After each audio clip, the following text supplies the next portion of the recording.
Friends, welcome to Windows 8 Tamil tutorial part 2. இந்த கிளாஸ்ல எப்படி Windows இன்ஸ்டால் பண்றது, போன கிளாஸ்ல இன்ஸ்டால் பண்றது அப்படின்றத பத்தி பார்த்தோம். இந்த கிளாஸ்ல எப்படி ஆக்டிவேட் பண்றது அப்படின்றத பத்தி பார்க்க போறோம். இங்க பாத்தீங்கன்னா Windows 8 வந்து நீங்க இன்ஸ்டால் பண்ண சிடியோ ஒரு பென் டிரைவ்லயே பாத்தீங்கன்னா பெர்மனன்ட் ஆக்டிவேட்டர் அப்படின ஒரு ஃபோல்டர் இருக்கும். அதை டபுள் கிளிக் கொடுத்தீங்கன்னா உள்ள ஆக்டிவேஷனுக்கான சாஃப்ட்வேர்ஸ் இருக்கும்.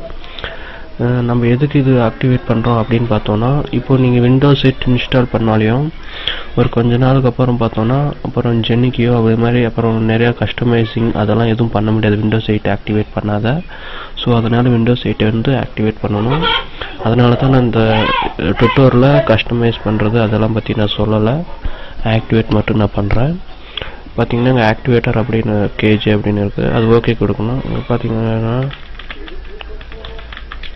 உங்களுதுல வந்து இந்த மாதிரி கேட்காத பாஸ்வேர்டு எக்ஸ்ட்ராக்ட் நீங்க ஆக்டிவேட் அப்படினு கொடுத்தீங்கன்னா எக்ஸ்ட்ராக்ட் அப்படினு வந்துரும். ஏன்னா என்னோடது வந்து நான் பார்த்தனா யூசர்ல இருக்கு, சோ அதனால தான் பாஸ்வேர்ட் அட்மின் போட்டு வச்சிருக்கேன். நீங்க வந்து கிளிக் கொடுத்தோனே எக்ஸ்ட்ராக்ட் ஆகும் உங்க ஃபைல்.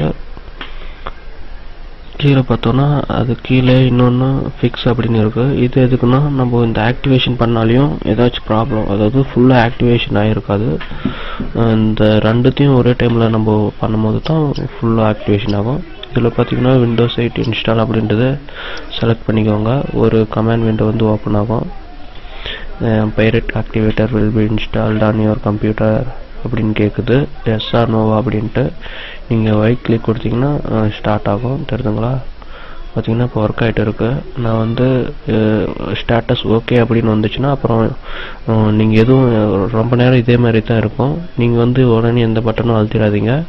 ஃபுல்லா இன்ஸ்டால் ஆயிட்டு அதுவே ரீஸ்டார்ட் கேட்கும். பாத்தீங்கன்னா ஸ்டேட்டஸ் ஓகே அப்படின்னு வந்துருச்சு. நீங்க வந்து நான் வந்து இப்போ எதுவும் பண்ண போறதில்ல. நீங்க வந்து ஸ்டேட்டஸ் ஓகே அப்படின்னாலும் சைலண்டா இருங்க, அதுக்கப்புறம் ரீஸ்டார்ட் ஆகும். ஹலோ ஃப்ரெண்ட்ஸ், அது பாத்தீங்கன்னா ரீஸ்டார்ட் ஆயிடுச்சு. ரீஸ்டார்ட் ஆன பின்னால நீங்க ஃபிக்ஸ் அப்படின்றத கொடுக்கணும். ஏன்னா அப்பதான் அந்த ஆக்டிவேஷன் வந்து கரெக்டா ஃபிக்ஸ் பண்ணணும். ஃபிக்ஸ் அப்படின்றத கொடுத்தீங்கன்னா மறுபடியும் அதே மாதிரி கேக்குது. நீங்க ஃபிக்ஸ் கொடுத்தீங்கன்னா அதோட ஃபைல் வந்து எக்ஸ்ட்ராக்ட் ஆகிட்டு விண்டோஸ் வந்து பூட் ஆகும்.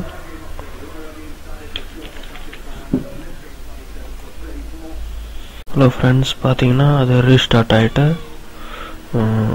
இப்போ வந்து ஃபுல்லா இன்ஸ்டால் ஆயிடுச்சு அப்படின்ற மாதிரி உங்களுக்கு வந்து ஸ்கிரீன் வந்து இங்கே டிஸ்பிளே ஆயிரும். அதாவது ரீஸ்டார்ட் ஆனது உடனே பாத்தீங்கன்னா அந்த ஆக்டிவேஷன் ஆனதுக்கான ஒரு பாப்அப் எல்லாம் ஓப்பன் ஆகும் உங்களுக்கு. நீங்க ஓகே கொடுத்துக்கோங்க. எதுக்கும் ஒரு டைம் நீங்க மை கம்ப்யூட்டர்ல போயிட்டு ப்ராப்பர்ட்டிஸ் கிளிக் கொடுத்தீங்கன்னா ஒரு விண்டோ ஓப்பன் ஆகும். பாத்தீங்கன்னா உங்களோட கம்ப்யூட்டருக்கான ப்ராப்பர்ட்டிஸ் எல்லாம் அதுல தெரியும். Windows 8 வந்து இன்ஸ்டால் ஆனது, Windows 8 அதோட லோகோ காட்டுது. இங்க பாத்தீங்கன்னா ஆக்டிவேஷன் வந்து ஆயிடுச்சு அப்படின்றது, அதாவது Windows is activated அப்படின்னு வரும். டீடைல்ஸ் வந்து நீங்க இங்க கிளிக் கொடுத்து பார்த்துக்கலாம். என்ன ப்ராடக்ட் ஐடியில் ஆக்டிவேஷன் காட்டும். உங்களோட என்ன ஆப்ரேட்டிங் சிஸ்டம், அதாவது 64 பிட் அந்த மாதிரி இருக்கும். உங்களோட ரேம் அதெல்லாம் இங்க இருக்கும், அது உங்களுக்கு தெரியும். ஆக்டிவேட் ஆயிடுச்சுன்றதை காட்டுறதுக்காக தான் நான் இதை சொன்னேன். So thank you for watching. Please subscribe.